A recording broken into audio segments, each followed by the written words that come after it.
kesesakanku. Kau beri kedamaianmu dalam keraguan, ku temukan wajahmu.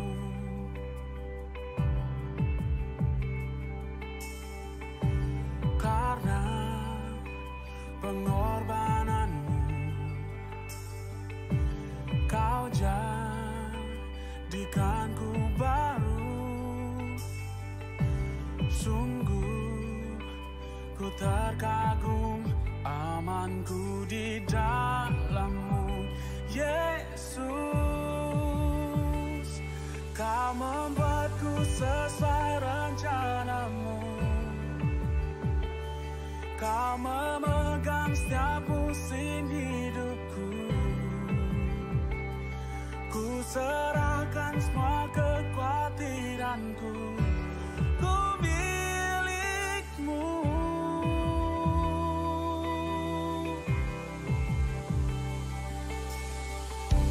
Karena pengorbananmu, kau jadikanku baru. Sungguh ku terkagum, amanku di dalam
Dedicate this song to recession, depression, and unemployment. This song's for you. Today's a new day, but there is no sunshine. Nothing but clouds, and it's dark in my heart, and it feels like a cold night. Today's a new day, but where are my blue skies? Where is the love and the joy that you promised me? Tell me it's alright. I'll be honest with you. I almost gave up, but a power that I can't explain fell from heaven like a shower now. When I think how much better I'm gonna be when this is over. Smile, even though I hurt, see I smile. I know God is working, so I smile. Even though I've been here for a while, What you do? I smile. Come on and Smile. It's so hard to look up when you've been down. Sure would hate to see you give up now. God's people. You look so much better when you smile. So smile. Now every day ain't gonna be perfect, but it still don't mean today don't have purpose. Come on. Today's a new day, but there is no sunshine. Nothing but clouds, and it's dark in my heart, and it feels like a cold night. It ain't easy, but Today's a new day, but tell me, where are my blue skies? where is that love, y'all? Where is the love and the joy that you promised me? Tell me it's alright. The truth is, I almost gave up, but a power that I can't explain that Holy Ghost power, y'all. fell from heaven like a shower now. Now I know we've been hurt, y'all, but still, I smile, come on. even though I hurt, see I smile. Y'all feel that? I know God is working, so I smile.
saudara, kita sekalian, kita bersama dapat kembali mengikuti program Inspirasi Maranatha.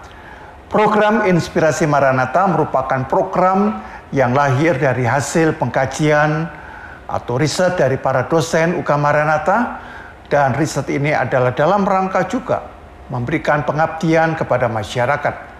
Nah, saudara-saudara, pada kesempatan ini kita akan membahas dari sudut ilmu pendidikan, ya. Dan sudah hadir di tengah-tengah kita narasumber, yaitu Ibu Dr. DRA Rosida Tiurma Manurung, Master of Humaniora. Nah, kita akan mengawali dengan doa, dan saya akan berdoa menurut iman Kristen. Bapa yang maha baik, Engkaulah sumber segala hikmat, bahkan Engkau juga adalah seorang pendidik yang mendidik kami di dalam proses kehidupan yang kami jalani. Melalui peristiwa-peristiwa yang kami alami, sesungguhnya Engkau memakainya untuk memproses kami, mengedukasi kami.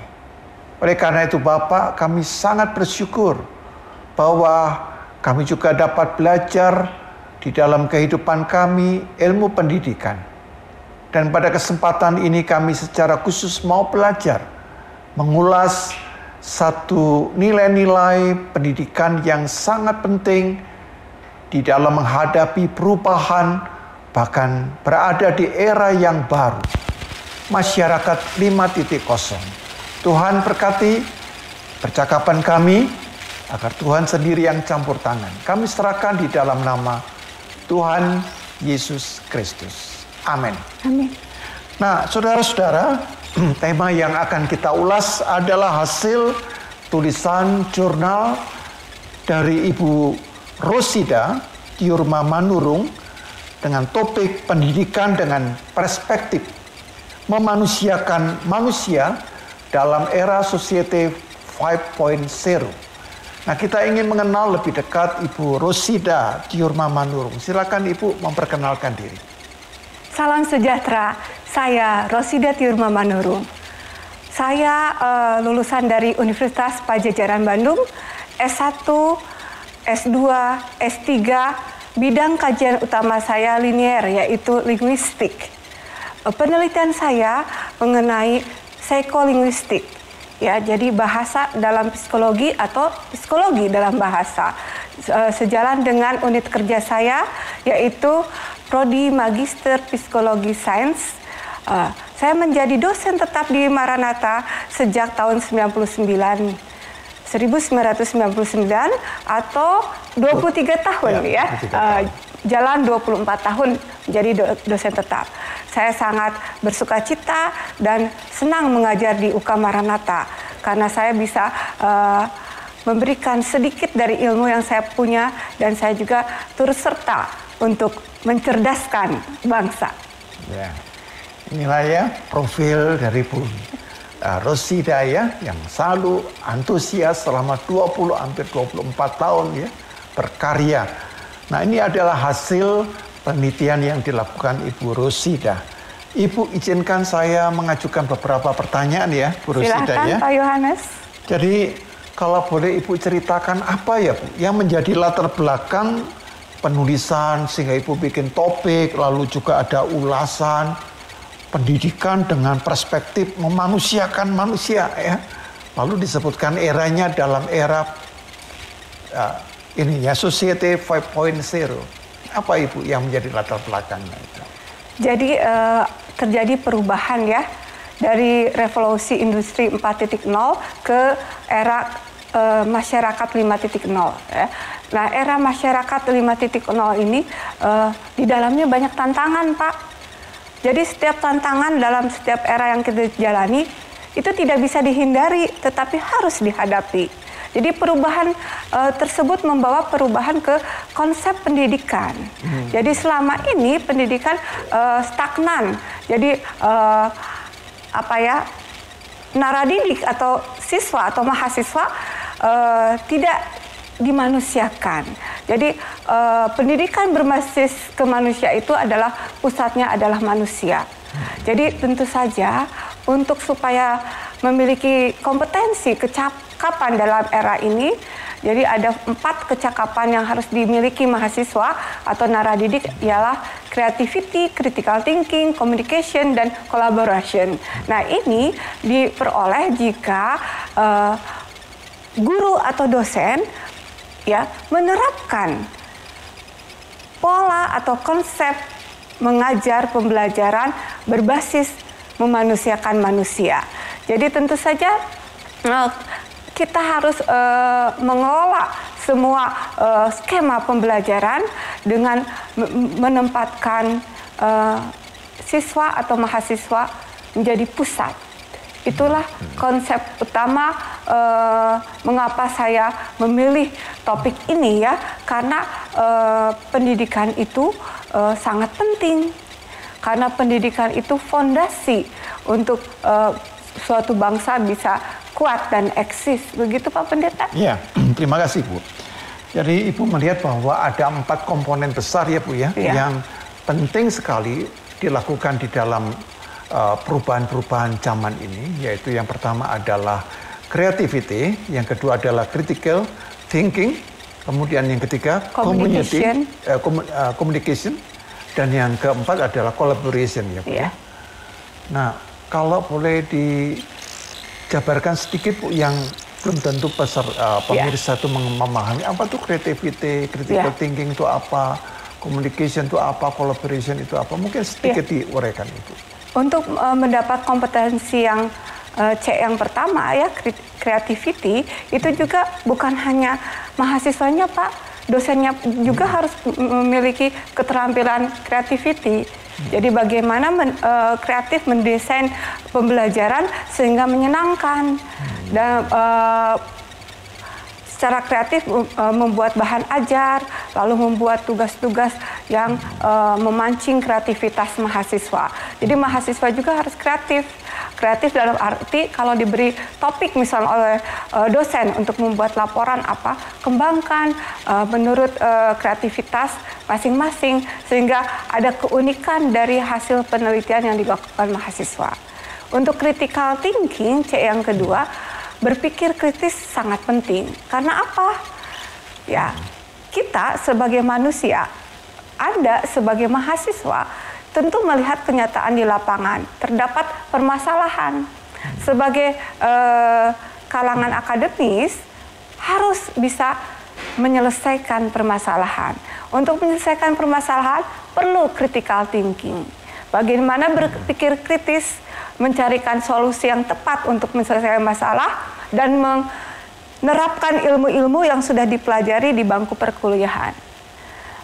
Jadi berpikir kritis sangat perlu ya, supaya kita dapat menjadi agen perubahan dan menemukan solusi dalam setiap permasalahan yang dihadapi, baik di lingkungan sendiri maupun masyarakat luas. Nah, untuk C yang ketiga, communication, tentu saja komunikasi sangat penting. Setiap hasil pemikiran kita harus dikomunikasikan lewat komunikasi ya, pemikiran kita masyarakat tahu dan bisa mengaplikasikan hasil penelitian yang kita komunikasikan, publikasikan, sehingga masyarakat pun bisa menyelesaikan persoalan yang ada. Untuk collaboration sangat penting, kolaborasi, kerjasama, baik antar mahasiswa, kerjasama antar prodi, kerjasama antar perguruan tinggi sangat penting. Dengan kerjasama lebih kaya dari segi wawasan, lebih kaya dari segi pengalaman, dan collaboration juga bisa mahasiswa ya menerapkan soft skill mereka, karena dari kerjasama dibutuhkan tenggang rasa, empati, kesetiakawanan, semangat kebersamaan, dan sebagainya. Gitu. Baik Bu, terima kasih Bu. Nah, tadi beberapa kali kita menyebutnya bahwa kita ini berada di era Society 5.0 ya, atau masyarakat 5.0 ya Bu. Apa yang dimaksudkan dengan masyarakat 5.0 itu ya Bu? Ya, jadi Society 5.0 atau masyarakat 5.0 adalah suatu konsep masyarakat yang berpusat pada manusia. Jadi senternya adalah manusia. Jadi human center. ya, dan berbasis teknologi.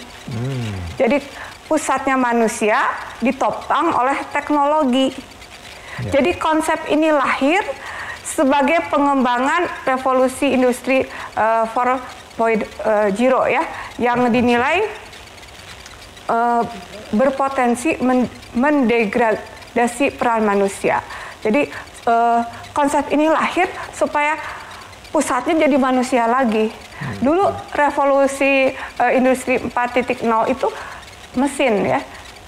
Sekarang dengan adanya society 5.0 itu atau masyarakat 5.0 itu mengembalikan derajat manusia.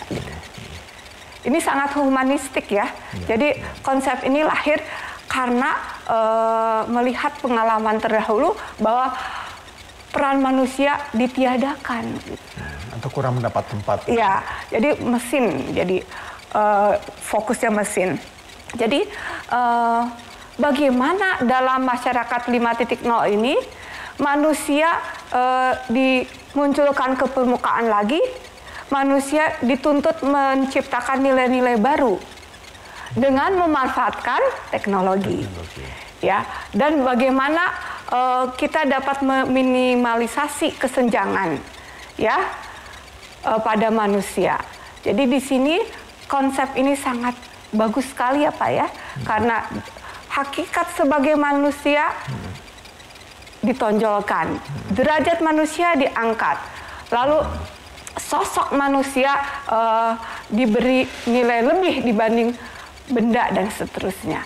Jadi konsep yang penting dalam masyarakat 5.0 itu peran utama adalah manusia, teknologi itu digunakan oleh manusia untuk memaksimalkan kinerjanya gitu. Jadi yang pusatnya bukan mesin atau teknologi, pusatnya manusia gitu. Ya, terima kasih Bu. Jadi kalau saya tangkap bahwa era masyarakat 5.0 itu tetap menggunakan teknologi, tetapi teknologi disadari sekadar alat. Iya. Dia tidak boleh menjadi satu tujuan, gitu kan? Nah, kalau tidak ada masyarakat 5.0 atau society 5.0, bisa terjadi bahwa teknologi itu dijadikan teknologi center, gitu kan? Dan manusia itu, perannya ditiadakan, hilang. Menjadi manusia yang menjadi alat saja, gitu kan? Dan itu sangat berbahaya sekali ketika manusia di dalam era itu kemudian tidak lagi bisa menemukan keberadaan insaninya atau manusiawinya, ya, sehingga kemudian dengan teknologi 4.0 itu yang menggunakan artificial intelligence, sudah manusia pasrah aja dengan kecerdasan buatan dari robot-robot itu, lalu nanti manusianya yang nggak berpikir gitu kan. Nah, ini jadi seperti, maaf ya, kehilangan jiwa. Karena manusia dianggap seonggok barang misalnya karena tidak dimanusiakan. Ini sangat bahaya. Bahaya, betul. Dan kita seringkali dengan begitu pedenya menyebutnya gadget kita smartphone.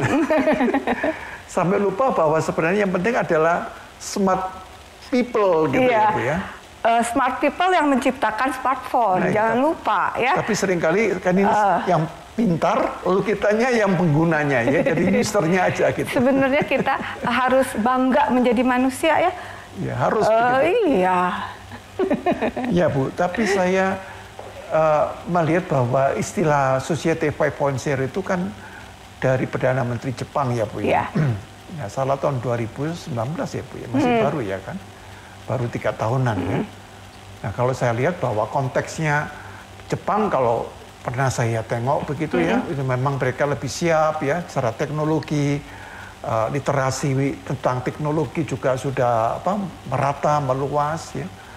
Sedangkan di masyarakat kita ini sama sekali ya ada yang sangat terampil, tapi juga kalau kita ke daerah-daerah masih banyak yang belum menguasai dengan bagus ya. Apakah bisa disebut ya Bu ya? Tadi saya sudah sebutkan ya, supaya meminimalisasi kesenjangan pada manusia. Salah satunya itu ya, revolusi industri yang 4.0 itu menciptakan kesenjangan. Jadi ada daerah yang infrastruktur teknologinya lengkap, canggih, ada daerah yang tidak terjangkau. Betul. Kalau pusatnya manusia berarti terjadi pemerataan, setiap manusia derajatnya diangkat. Jadi bukan teknologi atau alat lagi. Jadi satu-satunya cara untuk menghilangkan atau meminimalisasikan kesenjangan antara perkotaan dan desa itu salah satunya dengan konsep pendidikan berbasis memanusiakan manusia itu. Baik, Bu. Iya. Terima kasih, Bu. Nah, boleh saya lanjutkan, Bu, bahwa dalam jurnal yang Ibu tulis ya, bahwa pendidikan saat ini dan ke depan perlu menempatkan pendidikan itu dalam perspektif memanusiakan manusia, gitu Iya. kan? Benar. Nah, jadi kalau saya boleh tangkap bahwa sebenarnya catatan dari tulisan Ibu memberikan satu kritik terhadap model pendidikan sebelumnya ya. Iya. Mungkin pendidikan sebelumnya ini kurang ya, kurang memanusiakan manusia gitu ya.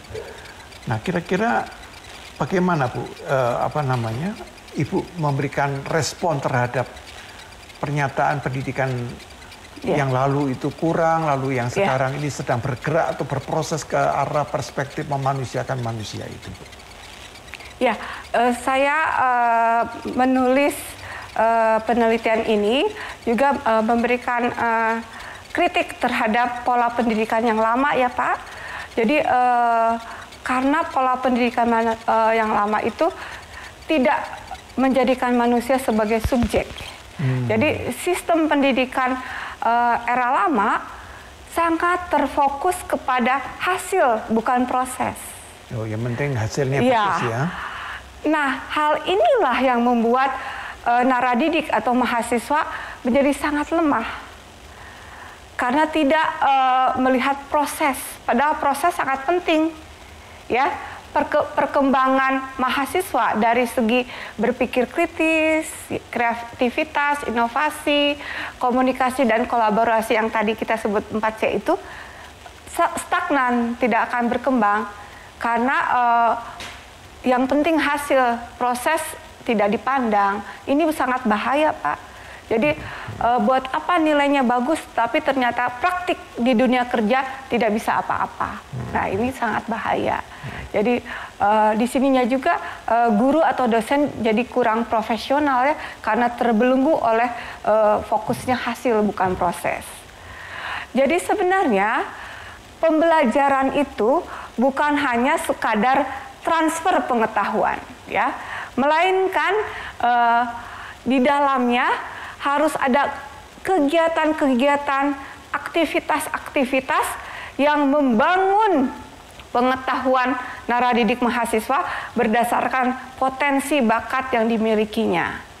Jadi seharusnya pendidikan yang benar adalah mampu memberikan kompetensi dan keterampilan yang dapat nanti memungkinkan naradidik mahasiswa terjun ke masyarakat, berpartisipasi dalam masyarakat, dan hidupnya sukses. Jadi harus dibangun pengetahuan berdasarkan potensi dan bakat yang sudah dikaruniakan Tuhan. Jadi selama proses, kalau mementingkan proses, semua itu bisa digali, dieksploitasi, dieksplorasi, sehingga nanti mereka bisa tahu kompetensi keterampilan masing-masing apa dan bagaimana mengembangkan, membangunnya sehingga nanti bisa disumbangkan ketika terjun ke dunia kerja. Jadi yang penting sebenarnya bukan hasil Pak, tetapi proses membentuk mahasiswa, keterampilannya, karakteristiknya, dan kepribadiannya. Ya. Nah, padahal sisi yang lain masyarakat kita ini kadang-kadang cenderungnya itu instan, maunya yang cepat. Iya. Nah, ulasan kita sangat menarik bukan tentang pendidikan. Dan kita akan lanjutkan setelah informasi yang satu ini.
Kita kembali akan melanjutkan ulasan kita dengan topik pendidikan dengan perspektif memanusiakan manusia dalam era Society 5.0 yang menjadi narasumber adalah Ibu Rosida Diorma Manurung.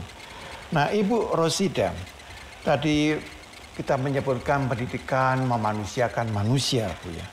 Kalau boleh saya bertanya lebih jauh, Bu, apa itu, Bu, ciri-ciri pendidikan yang memanusiakan manusia? Nah, ini kadang-kadang kita juga belum terlalu jelas ya.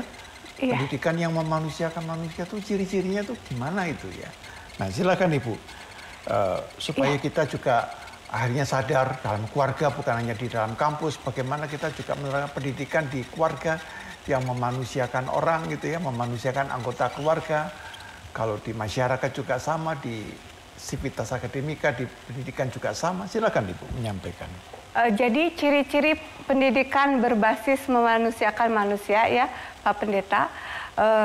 Jadi ketika kita memberikan pembelajaran atau pendidikan, kita harus memandang bahwa yang paling penting dari setiap proses pembelajaran adalah proses yang terjadi di dalam diri individu yang kita ajar. Jadi bagaimana individu yang kita ajar itu mampu mengembangkan potensi dan bakat yang dimilikinya. Jadi bukan hanya sekadar transfer pengetahuan ilmu, bukan. Tetapi bagaimana kita bisa mengamati perkembangan dalam individu, ya. Bagaimana potensi dan bakat yang dimiliki individu bisa dieksplor, bisa gali dan ditumbuh kembangkan. Jadi pendidikan berbasis memanusiakan manusia ini artinya kita khususnya sebagai pendidik ya memahami perilaku belajar dari individu yang kita ajar. Jadi bagaimana kita menomorsatukan sudut pandang pelaku pembelajar daripada sudut pandang kita sebagai pengajar. Karena kita sebagai pengajar atau dosen hanya sebagai pengamat. Pelaku utamanya adalah mahasiswa. Begitu. Lalu penelitian yang saya lakukan ini sebenarnya saya melihat fakta di lapangan bahwa pembelajaran ini khususnya di perguruan tinggi ya kurang memerhatikan kondisi psikologis individu atau mahasiswa yang kita ajar. Kita hanya menekankan aspek kognitifnya saja. Lupa bahwa yang kita ajar itu manusia. Jadi pendidikan yang berbasis memanusiakan manusia itu sangat urgen. Harus diterapkan. Supaya nanti hasil belajarnya menjadikan mahasiswa naradiri kita unggul secara akademik, tetapi juga unggul dalam kepribadian dan karakter. Baik Bu, tapi saya membayangkan dosen itu sulit ya Bu ya. Misalnya jumlah mahasiswanya yang diajar banyak, ya kan? Sehingga untuk mengenal ini kan ya relatif sangat sulit ya Bu ya. Apalagi di masa sekarang ya, karena pandemi ini kita banyak sekali memberikan perkuliahan via online ya, secara digital. Nah, padahal kalau saya memberikan kuliah tuh mahasiswa itu tentunya off cam ya, jadi wajahnya disembunyikan gitu kan. Nah, sehingga kecenderungan untuk ya sekedar transfer ilmu itu akan ya ada pilihan yang lain ya, karena satu relasi tidak bisa terbangun ya. Lalu kadang-kadang saya pernah mengajar ya di dalam satu kelas itu sampai 140 orang gitu mahasiswa itu. Itu menghafalkan nama aja sangat susah ya, apalagi untuk mengenal. Kendala-kendala semacam ini kan sulit dihindari ya Bu ya, karena memang faktanya seperti itu gitu ya. Apalagi medianya ditambah media online lagi. Itu bagaimana Bu? Kalau Jadi kondisinya seperti itu? untuk menggali potensi dan bakat dalam individu dalam proses belajar, sebaiknya kita memberikan tugas-tugas terstruktur berupa tim.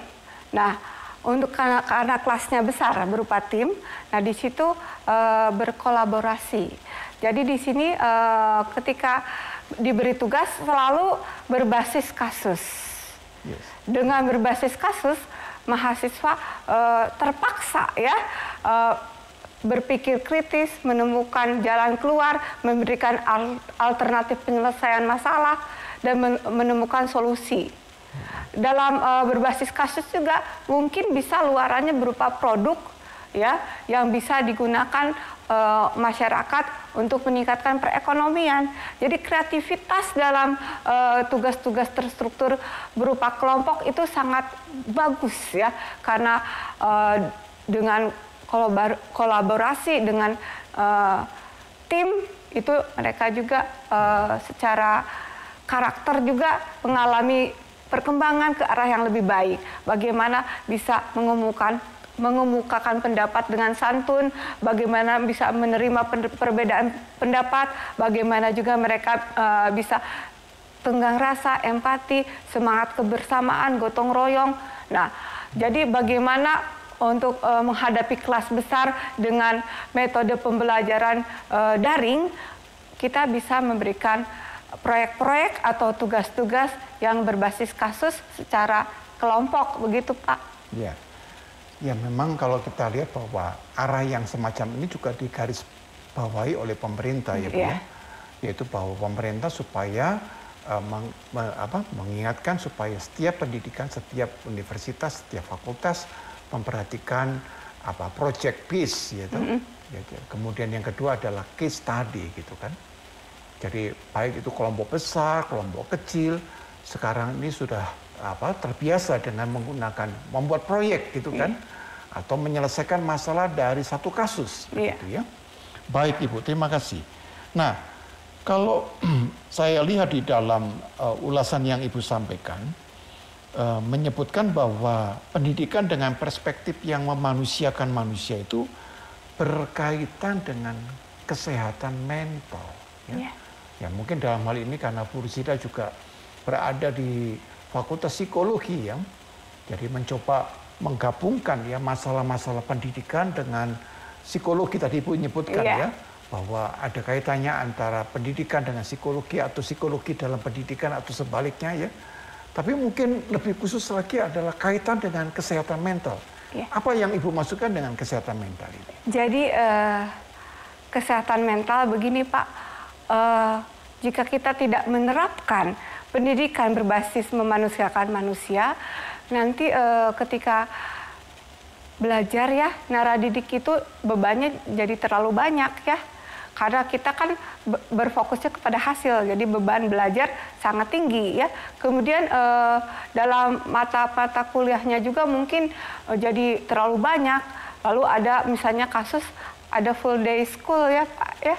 Itu menyebabkan kesehatan mentalnya juga tidak terjamin ya, karena kegiatan pembelajarannya terlalu lama, satu hari penuh. Nah, jadi tentu saja siswa atau mahasiswa itu kan manusia, jadi harus ada waktu untuk dirinya sendiri. Kalau kasusnya berburu kepada hasil, jadi beban terlalu banyak, lalu bagaimana mereka tidak bisa menikmati waktunya, tidak bisa mengobrol bersama keluarga, tidak bisa mengembangkan hobi, mengembangkan minat. Yang harus digarisbawahi bahwa setiap manusia termasuk mahasiswa memiliki bakat yang berbeda-beda Pak. Jadi tidak semua unggul dalam bidang akademik, tidak. Ada yang unggul dalam bidang musik, bidang tari, bidang olahraga dan seterusnya. Jadi kesehatan mental itu akan muncul jika mereka mengalami belajar perilaku belajar yang menyenangkan. Jadi kita harus membenahi sistem pendidikan yang tidak memanusiakan manusia ya. Oleh sebab itu dengan menerapkan perspektif ini kita bisa memanusiakan manusia dan membuat setiap individu dengan bakat yang berbeda-beda dapat sukses hidupnya. Ya, kita makin disadarkan bahwa yang namanya kecerdasan itu tidak hanya kecerdasan sifatnya logika seperti matematika ya. Juga sekarang ini dikenal ada 9 kalau tidak salah itu ada 9 jenis kecerdasan ya. Ada kecerdasan logika matematika, 2 bahasa, kemudian ada ini kecerdasan dalam ruang ya space gitu kan. Lalu juga yang keempat itu kecerdasan interpersonal ya, ada juga kecerdasan intrapersonal ya. Lalu juga ada kecerdasan bahasa gitu kan. Lalu juga ada satu kecerdasan namanya kecerdasan eksistensial ya. Jadi orang yang berpikir seperti orang filsuf ya. Ternyata kecerdasan itu banyak ya. Nah, pendidikan yang lama hanya menekankan seakan-akan kalau anak yang cerdas itu pintar matematika. Yeah. Fisika gitu kan. Saya ingat itu kan. Yeah. Lalu seakan-akan yang di luar ini enggak pintar. Padahal nanti juga ada kecerdasan apa? Musik. Iya kan? Nah, ini jadi pendidikan masa kini ini yang memanusiakan manusia itu ingin melihat bahwa manusia ini tidak parsial ya pada satu kecerdasan, tapi ada sesuatu yang lebih luas, yang lebih holistik gitu ya. Jadi jangan dipukul rata ya, bahwa yang disebut cerdas itu kalau akademiknya. Ya akademiknya aja. Iya. Ternyata dia pinter ya di dalam public speaking ya, atau dia dalam bidang seni ya. Wah, itu ternyata jenius gitu. Ya, ini mengingatkan saya akan apa yang dikatakan Tuhan Yesus ya, bahwa setiap orang itu diberikan talenta yang berbeda-beda. Akan itu dikembangkan talenta yang ada itu ya. Yang kasih 1 jadikan 2 ya, maksudnya naik 100%, yang 2 jadi 4 ya, yang 3 jadi 6 ya. Semuanya naik 100%. Tapi dia menemukan dirinya itu ya, yang unik tadi. Ibu, saya ingin lanjutkan bahwa pendidikan tadi yang disebutkan dengan perspektif memanusiakan manusia memberi tempat yang kuat terhadap perilaku belajar dan kondisi psikologis peserta didik. Ini yang sudah Ibu gariskan berulang kali ya. Yaitu bahwa anak didik atau naradidik ini bukan lagi sebagai objek tetapi sebagai subjek gitu ya. Nah, Ibu kira-kira apa yang Ibu maksudkan dengan ini ya, naradidik sebagai objek ya, supaya ini jangan sampai diulang ya, walaupun karena kita kan orang-orang yang mewarisi pola pendidikan yang seperti itu ya Bu ya. Ya, dulunya kan kita kan tidak sampai pada era yang sekarang ini. Lalu bagaimana Bu mengatasi kita yang pernah mengalami pendidikan warisannya seperti ini, sekarang kita harus mengubah paradigma kita bahwa tidak demikian begitu. Bagaimana Bu? Jadi naradidik dijadikan subjek ya, itu berarti kita harus mengangkat derajat naradidik sebagai manusia. Yang di dalamnya ada penghormatan terhadap hakikat naradidik sebagai individu, sebagai manusia. Tentu saja sebagai manusia, sebagai individu ada proses ya, bagaimana menjadi manusia yang utuh. Jadi sebenarnya pendidikan yang benar adalah memberi fasilitas terhadap naradidik untuk berproses menjadi manusia yang utuh, yang sehat secara fisik dan mental. Sehingga nanti bisa berperan dalam dunia kerja di tengah masyarakat dalam konteks global ini. Jadi Pak Pendeta, ternyata kualitas pendidikan berbanding lurus dengan kualitas kesehatan mental. Jadi kalau naradidik ya juga termasuk dosen dan guru memiliki kesehatan mental yang baik, pastilah kualitas pendidikan akan baik. Seperti itu ya. Kemudian perilaku belajar tadi ya, Pak Pendeta bertanya, perilaku belajar itu apa? Perilaku belajar itu adalah aktivitas belajar. Jadi bagaimana aktivitas belajar itu yang memanusiakan manusia secara psikologis, artinya mendorong mahasiswa sebagai individu dapat menemukan, mengembangkan, mewujudkan anugerah kodratiknya.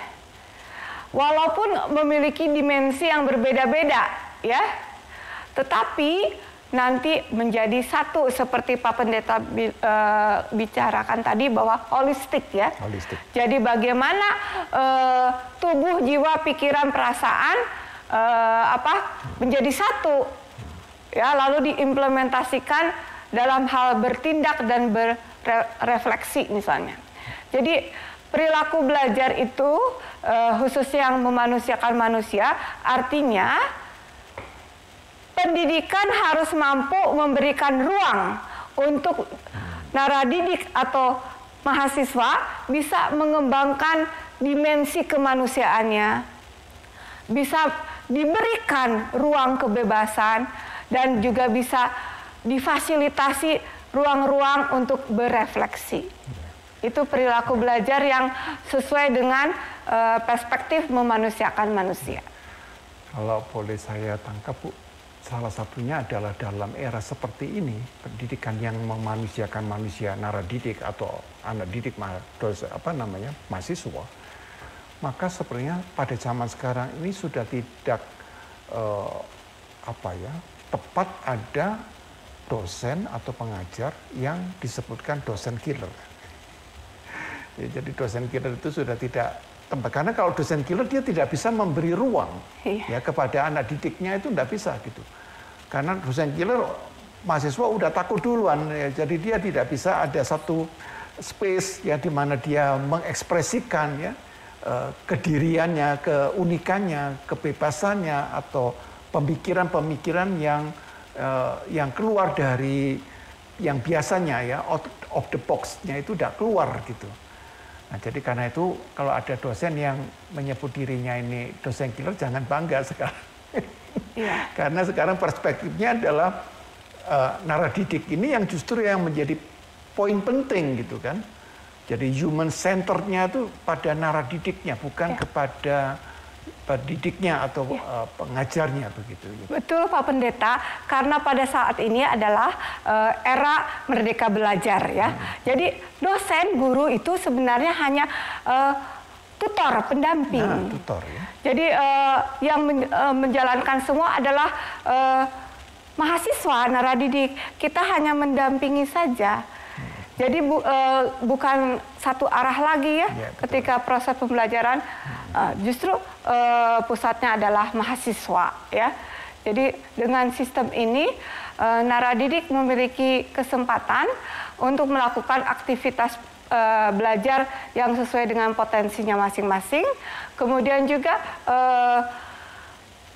dengan adanya ruang bagi naradidik ya, kita memberikan ruang untuk mereka bebas memilih apa yang diminatinya nanti dalam konteks merdeka belajar.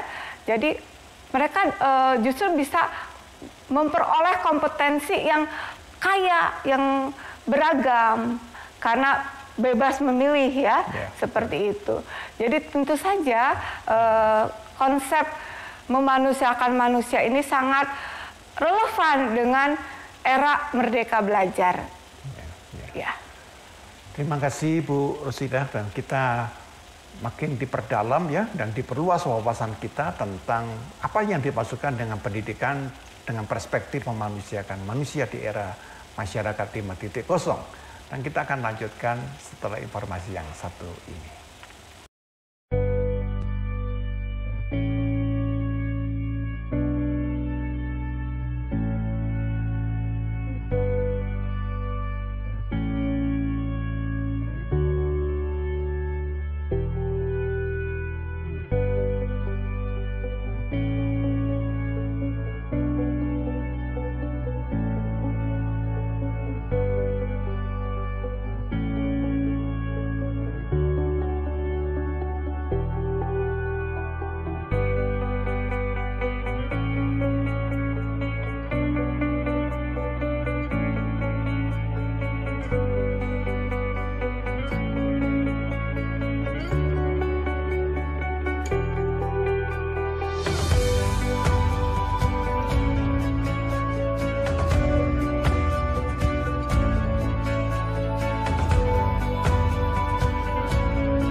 Ya,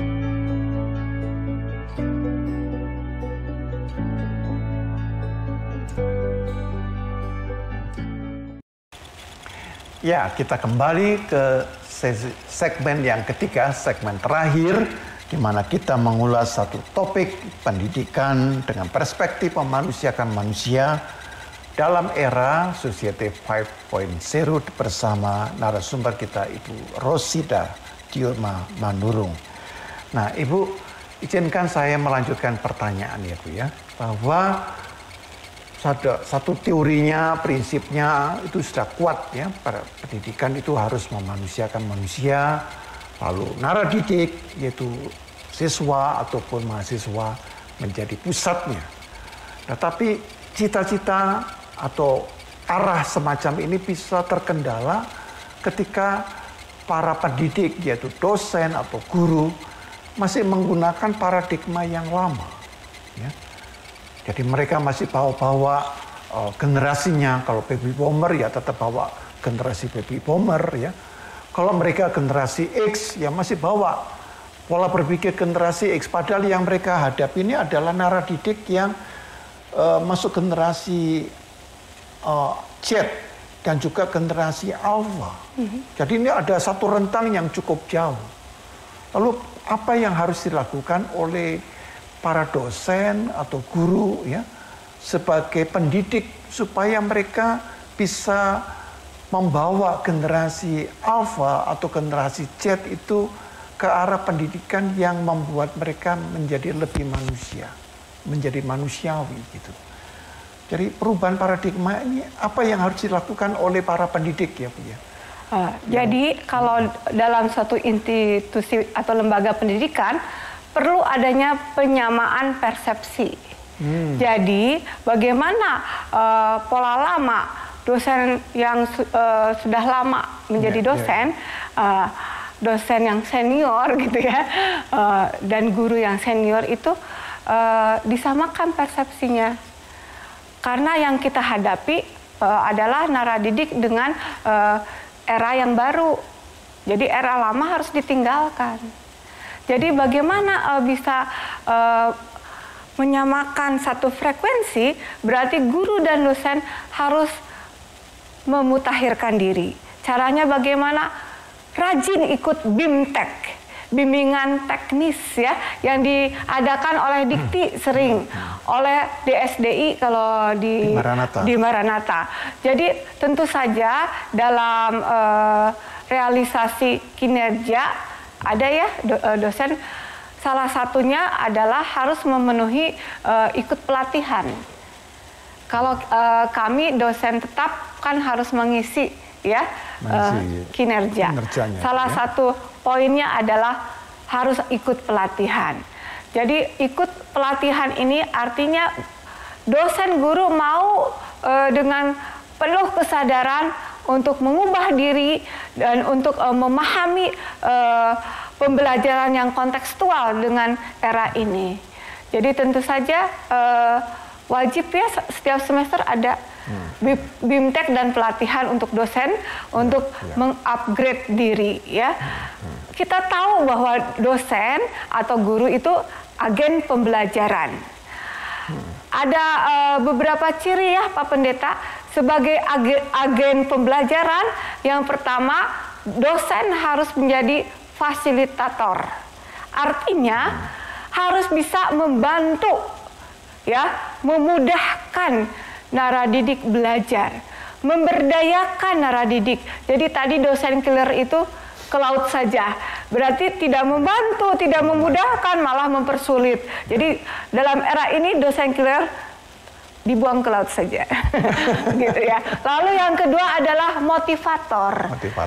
Jadi seorang dosen harus bisa menggerakkan, memberikan semangat kepada naradidik, ya.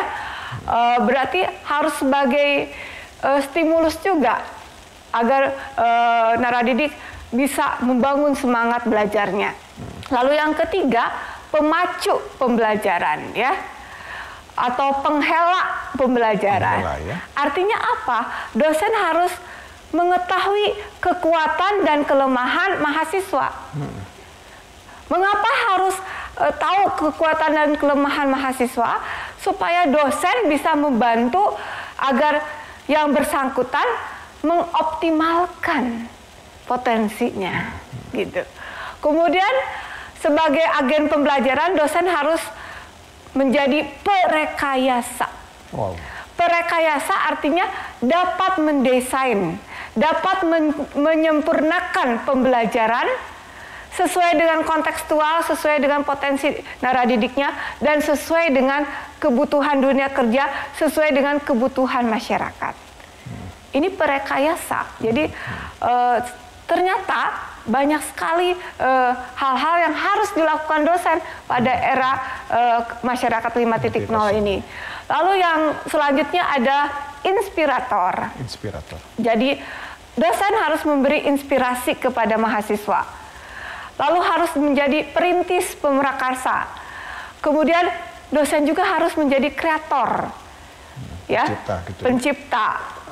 Bagaimana pembelajaran bisa berhasil. Jadi sebenarnya dosen dan guru itu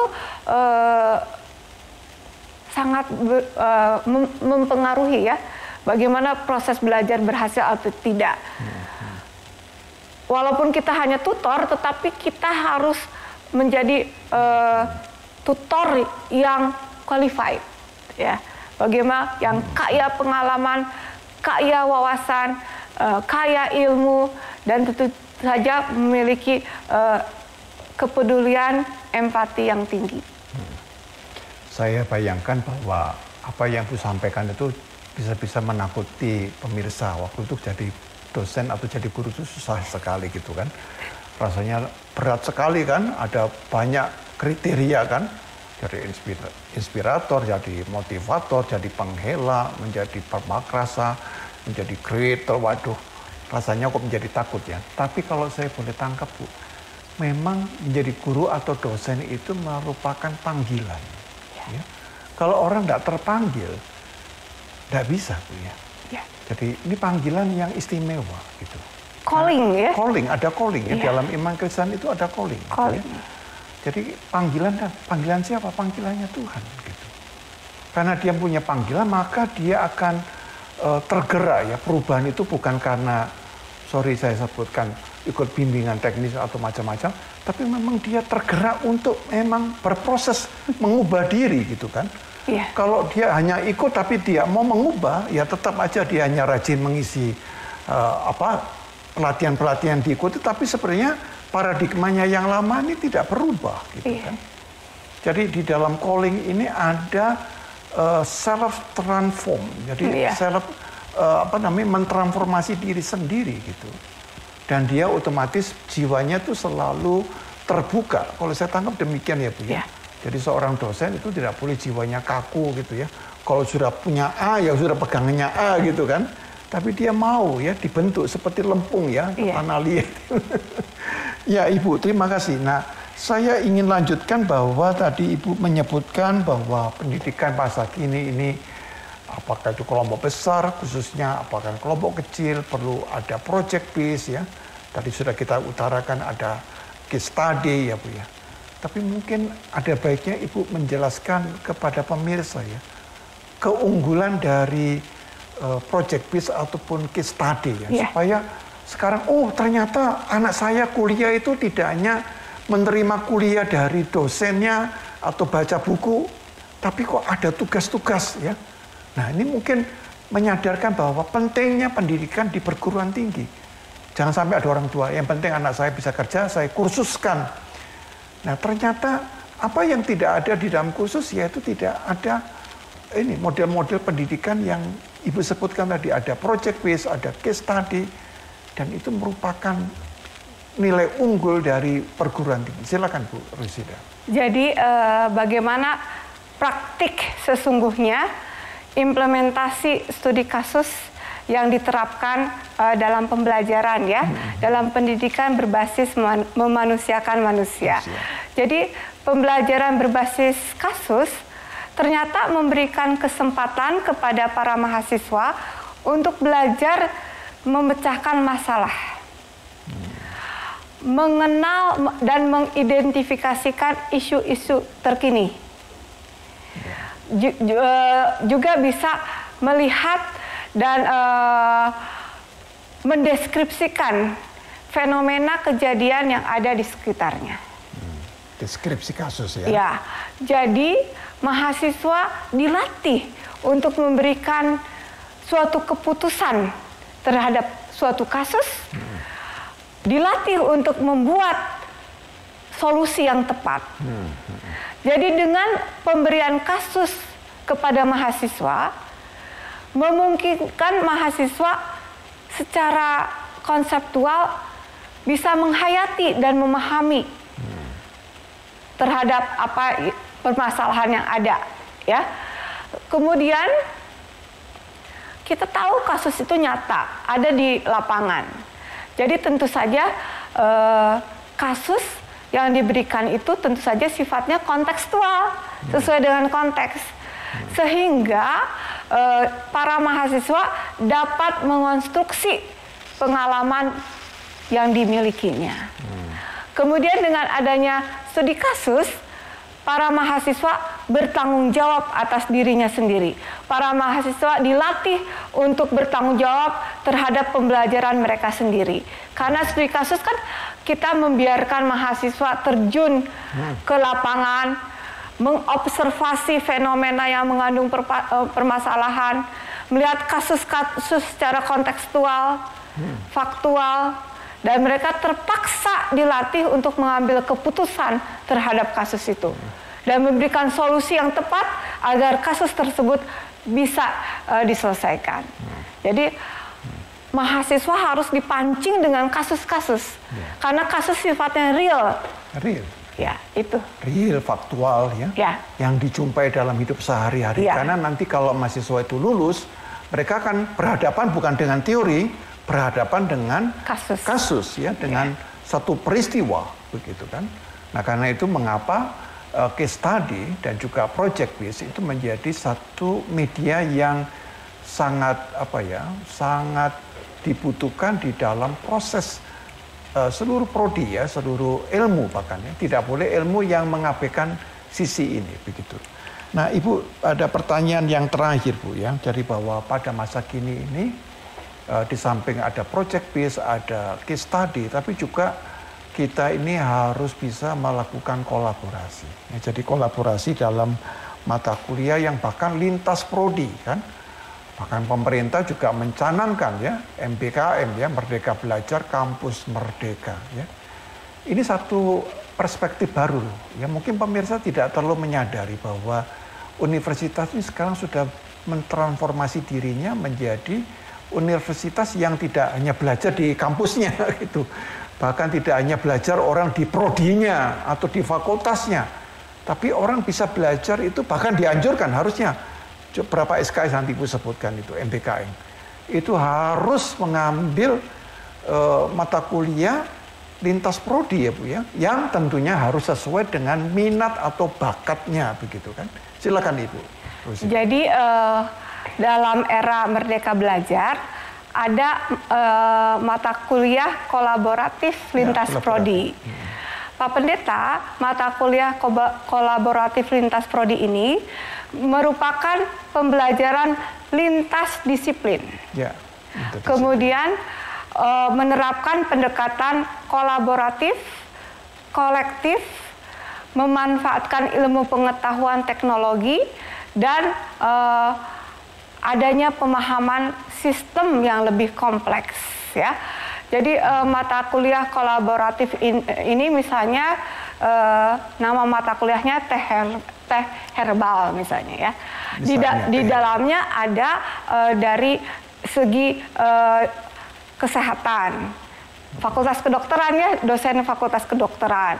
Ada segi kewirausahaan, dosen dari ekonomi. Business. Ada segi dari hak cipta dari dosen fakultas hukum.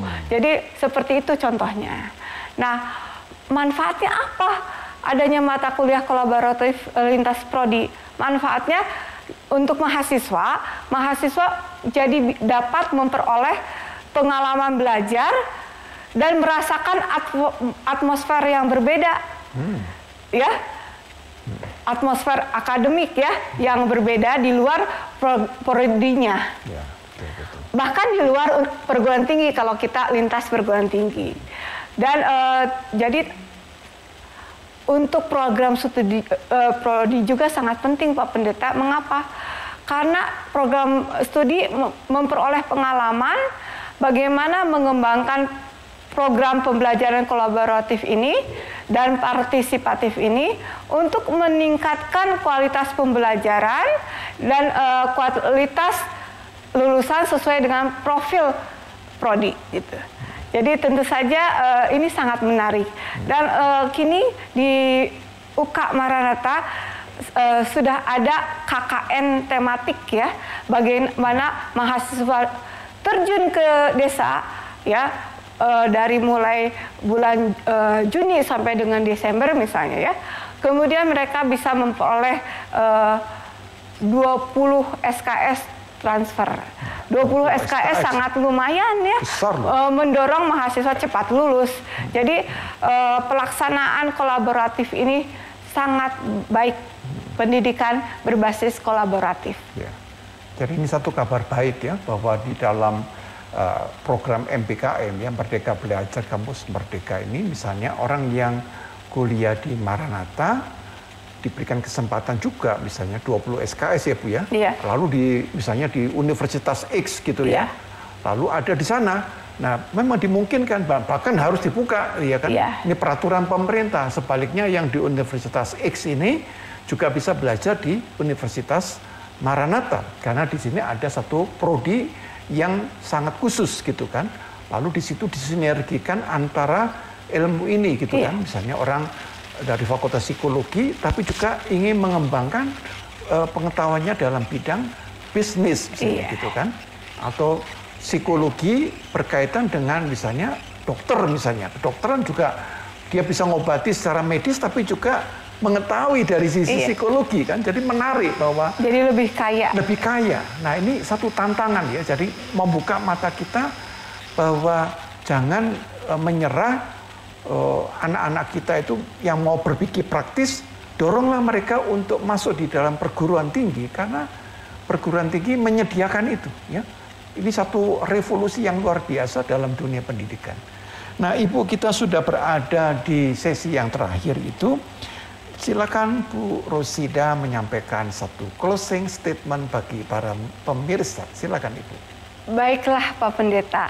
Pemirsa yang saya kasihi, jadi pendidikan berbasis memanusiakan manusia haruslah menjadi wadah bagi mahasiswa, bagi siswa untuk bisa mengeksplorasi potensi dirinya, mengembangkan kepribadiannya, memberdayakan dirinya sesuai dengan bakat dan karunia, bakat dan potensi yang dikaruniakan oleh Tuhan Yang Maha Esa. Juga membangun bangsa sejatinya harus membangun jiwa sebagai fondasinya yang dapat terwujud melalui pendidikan berbasis memanusiakan manusia. Pak Pendeta dan pemirsa, kehilangan harta benda dapat dicari penggantinya. Akan tetapi kehilangan jiwa berarti hilang segalanya. Terima kasih. Ya, luar biasa ya. Dan apa yang dikatakan yang terakhir ini mengingatkan kita akan ucapan Tuhan Yesus. Apa gunanya seorang memperoleh seluruh dunia tapi dia kehilangan jiwanya. Nah saudara, tuntas sudah pembahasan kita dalam satu pola pendidikan di era Society 5.0. Bagaimana kita pendidikan dimanapun berada, di rumah, di gereja, di dalam masyarakat, ya, di dalam tempat pekerjaan kita, intinya dipanggil untuk memanusiakan manusia. Karena manusia diciptakan menurut gambar dan rupa Allah. Izinkan saya mengakhirinya dengan doa. Bapak, terima kasih Engkau yang sudah menciptakan kami menurut gambar dan rupa Allah. Karena itu mampukan kami untuk memberikan penghargaan yang tinggi kepada setiap orang yang ada di sekitar kami. Penghargaan yang tinggi bukan karena orang ini mempunyai kedudukan sosial yang terhormat kepada siapapun. Karena mereka adalah umat yang Engkau cintai. Bahkan untuk mereka, Kristus, Sang Firman Allah, berkenan berinkarnasi untuk menebus mereka dari kuasa dosa. Tuhan memberkati ulasan kami tentang pendidikan. Jadikanlah kami para pendidik yang bisa menghadirkan nilai-nilai firman Tuhan yang membebaskan, yang menghadirkan damai sejahtera, yang menginspirasi banyak orang untuk melakukan hal-hal yang mulia, hal-hal yang luhur, hal-hal yang suci. Bapak berkati pula Ibu Rosida dalam tugasnya sebagai seorang dosen. Tuhan juga memberkati dalam seluruh aktivitas dan penelitian-penelitian yang dilakukannya. Kami serahkan Bapak kehidupan kami selanjutnya di dalam kemurahan Tuhan. Kami berdoa dalam nama Tuhan Yesus Kristus. Amin. Amin. Terima kasih Pak Pendeta. Oke,